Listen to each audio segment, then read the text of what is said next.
economy is beginning to slow down. It seems like every YouTube video that I watch, and I watch a lot to try to get content to share with you, all of them that I remember have all said they're all moving in the direction of we're going into a recession, or the recession has already begun, or something like that. And what's happening is that the consumer is getting squeezed so much that they are not spending. They don't have the money to spend, or they fear not having the money to spend. And the consumer is 70% of the economy. So you can imagine the impact on stock prices and so forth. So that is a contraction is starting to happen. I will play a couple of videos from economists that will make this point. Hi, I'm Ben Reppond. Welcome to my YouTube broadcast. Today is Tuesday, June 3rd, 2025. To begin with, I want to play a piece by Adam Taggart is interviewing Stephanie Pomboy. During COVID, this is on consumer spending, repaying debt, in this case, student loans. When COVID hit, the government put a moratorium on repaying student loans that were government-based student loans. And no payments were due for several years. So I don't know exactly, 2 or 3, maybe 4. Those who had loans, students who had loans, got used to not paying them. And that money got baked into the rest of their budget. I don't know what they spent the money on, but they could have even improved their standard of living. I don't know. Now they are required to repay the loans. That is now kicked back in. The moratorium is gone. And those students, now employees somewhere, are starting to fall behind and become delinquent on those loans. The issue with student loans, and you probably know this, the issue is that different from all other loans, they are not able to be discharged in bankruptcy. In other words, you can't get them to go away. If you don't pay them, no matter what, if you declare bankruptcy, you still have to pay them, kind of like an IRS debt. So this is a huge problem. There's over $1 trillion in student loans out there. And if people just don't have the money to pay them and go into a default or delinquency, that sort of thing, it's going to be a problem. It's already starting to be a problem. So she has delved into it. Stephanie Pomboy delved into it and is citing some information on what's going on. Adam Taggart adds some other information regarding overall debt and delinquencies. And it kind of sets the stage for where we are right now. In other words, is the economy going to be improving, / is the stock market going to follow that or lead that and be improving or not? So take a listen to this. I think it'll give you context, and then we'll go into the other one, which plays off of the same point. So this is Adam Taggart, Stephanie Pomboy. I'm going to share some stats that you sent, and then I'm going to make my pinprick case. Okay. So you sent, you forwarded me a Twitter post here. Yeah. And it's hard for me to screen share, but I'm just going to read it. 2.3 million borrowers just dropped into subprime, right? Meaning their credit scores were just revised below 600. 2.2 million lost 100 or more points in the past 3 months. 1 million lost 150 or more points. Some got hit for missing just $440 that they, quote, didn't know was due. 2.4 million would have qualified for cars, mortgages, and credit cards before the hit. Why do we care about all this? Because $63 billion in consumer spending could vanish from the economy. The student debt time bomb has gone off.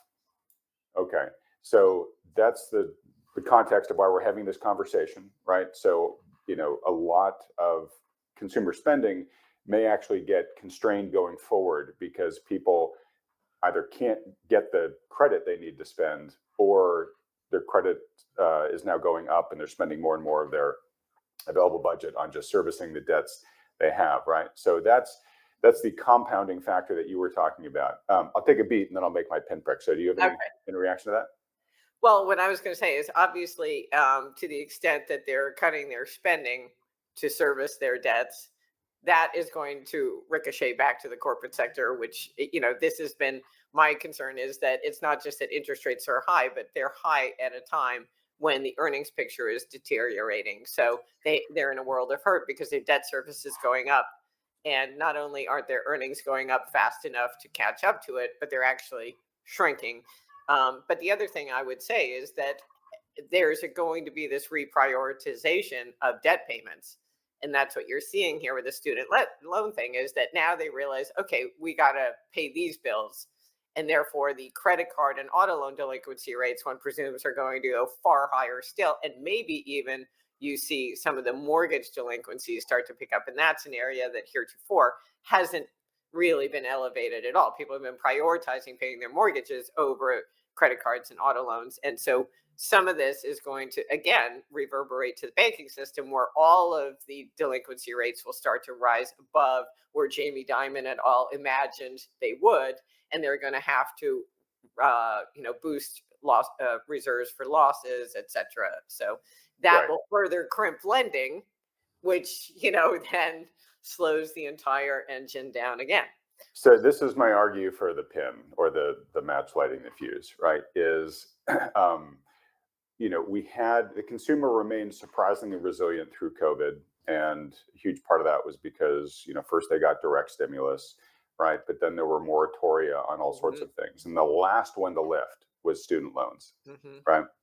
In fact, I think behaviorally, the data is pretty clear that people had long shifted their purchasing to just assume I'm not going to have to repay those bills, and I've basically upgraded, my lifestyle, because what I was going to pay in loans, I'm now using to pay for consumption. A lot of folks hope that was eventually going to get forgiven, especially if the Harris administration had won. So here we are. These student loans are now going back into repayment. So we are seeing a massive spike in delinquencies in student loans. And Steph, I think you can see this chart, but the student loan delinquencies is the red, right? So you can see how it kind of plummeted to virtually near zero for the past several years because of those moratoria. But now that it's lifted, bang. And this is just the initial data, right? So I think we expect these delinquency rates to go up a lot higher. Now we're already beginning to see that contagion is spreading into other types of loans, right? So you can see auto loans are creeping up, credit card delinquencies are really moving there, and even mortgages here, you're beginning to see the trend reversal, right? We're in early stages of it, but to your point, we very well may see people starting to say, look, I can't pay all my debts now, so which ones am I going to pay? That's going to be the new going forward question. So Melody Wright, housing analyst, has been really banging this drum for a good while, but she's now seeing delinquency rates in the near-term data, like the monthly data, that she hasn't seen since like the great financial crisis. So TBD, we'll see more on this as the data unfolds. But we are essentially seeing this data contagion. Here is total balance of all consumer credit by delinquency status. And you can see the trend has reversed, right? So it is now picking back up here. So continuing on this theme of loans and repayments and delinquencies, Adam Taggart again is interviewing Dr. Lacey Hunt. Now the difference, he's an economist, the difference between Dr. Hunt and Stephanie Pomboy is probably a generation. So, but they're both well-respected economists. He has been an economist for many, many years and was a senior economist at the Dallas Federal Reserve and highly regarded. So, but he's making a point here of issues regarding loans and delinquencies. Take a listen to Adam Taggart and Dr. Lacey Hunt. So, what's more warranted here, optimism or pessimism? For perspective, we've got the great fortune today to sit down with one of the greatest living economists, Dr. Lacey Hunt, former senior economist for the Federal Reserve Bank of Dallas, and current executive vice president of Hoisington Investment Management Company. Lacey, thanks so much for joining us today. Glad to be with you, Adam. Always a pleasure. Thank you, Lacey. Well, look, the pleasure is most definitely mine. But it's wonderful to see you. You look great, my friend. There's a lot to talk about today, which we already sort of addressed here before we turned on the camera. So let's just jump straight into it. Before I get to some of the specific news that I want your reaction to, Lacey, just at a high level, what's your current assessment of the economy and the financial markets? It's far weaker. The economy is far weaker than is generally understood. I realize that the active marketplaces on recession predictions have fallen way off. I would bet against that. I think the recession risks are better than 50-50. And I believe that that's being confirmed now increasingly by the hard data, and that the economy has a very difficult walk here ahead of it. Okay, so it's interesting. So U.S. Treasury Secretary Scott Bessent, whenever he's sort of probed by the media, he says, well, look, the soft data has been bad, but he says the hard data doesn't look so bad. And I'm going to stick with the hard data until anything changes. You're beginning to see cracks in the hard data, it sounds like. I think so. And the revised national income and product accounts for the first quarter show deterioration, significant deterioration in my aspect. One of the things that economists like to look for is to compare what's happening to GDP and GDI, gross domestic product, and income. Mm-hmm. And so we now have the first estimate for GDI, and it declined 0.2% in the first quarter. And it to me, it's more meaningful when they're both lined up than when they diverge. When they diverge, one has to try to figure out which is more reliable. But in this case, we don't. Another very critical aspect of the first quarter is that the Bureau of Economic Analysis is showing that consumer expenditures were far weaker in the first quarter than originally reported. They grew only 1.2%. That's a downward revision of 0.6 of a percentage point. Huge downward revision. And in my view, it's not surprising because I think the consumer is under pressure, and the consumer loan rates are really not affordable, and they're not reasonable. In addition, the consumer, we've seen the serious delinquency rates on credit cards jump back to where they were in 2011. Same true for automobile loans. We're now beginning to see a rise in mortgage delinquency rates. And with the student loans now due, a massive increase in student loan delinquencies. There are three charts that I want to show you. One is a chart from the University of Michigan Consumer Sentiment Index. This is a very listened to, paid attention to index. And the chart illustrates that the consumer sentiment is declining. This is a perception, you could call it a perception index. And you can see how far it's fallen since 2017. Saying that the consumer, again, is not optimistic about spending and the economy. Also, University of Michigan has a one-year inflation expectation chart. And this, again, is a perception. So is the consumer saying, a year from now, where do I think inflation is going to be? That's the question. And they enter that with a number. And you can see where that has been. It's gone down and up and down, and now it's back up. And so the feeling is that the most current data is that the consumer believes that the inflation is going to be a year from now 6.6%. And on about January 1, the perception was that a year from now it would be below 3%. And what that means is that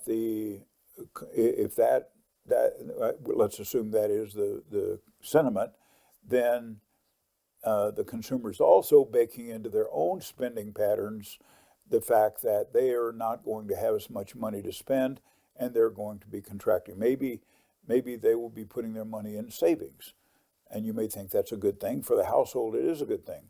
But for the economy, the economics is that people need to spend to keep the economy going. So this is not a good indicator.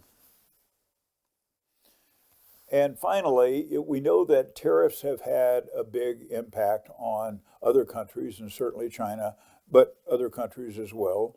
And that has an effect on the U.S., which is a country giving the tariffs. And in some cases, the other countries are also giving tariffs. And, you know, we know Canada and China are quite a bit in the press for also putting on their own tariffs, but the U.S. is putting on the most tariff. And so as a result, this is slowing down imports, shipping coming into the U.S. And one of the ways to measure that is the number of container ships coming from China, in this case, to the U.S. And this chart shows, you know, it kind of goes up and down depending on various factors. But currently to the far right, the lower right, you can see where the container ships are currently. So that has been dropping and looks like it's going to continue to drop. This is a picture from the Port of Los Angeles, and it was, remember, during COVID or shortly following the beginning of COVID, these were full, and I think they had, the picture I remember seeing had 200 ships out in the harbor, in the bay, waiting to get in to unload. These are huge container ships, 200 of them, and they couldn't bring them in and unload them fast enough. Now take a look at what's going on. So again, making the same point, this is slowing down spending. It's probably going to back up and increase inventory. None of that is good for both the consumer as well as the businesses that rely on that. Okay, thank you. If you have questions or comments, leave them in the comments section below.